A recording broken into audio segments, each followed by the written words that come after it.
начин да завършат първата половина на двубоя. Много неприятна тройка. През цялото време Любо Минчев подвикваше фаул, защото имаха по-малко от 5. Përsiteri në 12 pikë dhe shumicës në kohës ishte në avantazh skuadra vendase. Nesh kot far blokade. Terr para syve Nesh.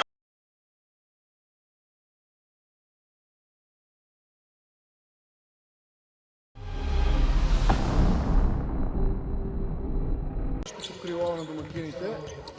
Трудно беше стрелбата, но ето отново открадната топка и бърза контратака. 2 на 1. Влизаме в минутите на шоу-тайма. Пламен Алекси. Преднина и това е изпълнението на мача, изпълнението на деня. Можем да го гледаме още и още и още. Realizon Nikolovski që e përmirësoi, por nuk ishte i kënaqur me atë që bëri. Bashkëtari i tij shohin tash Marcus Reed.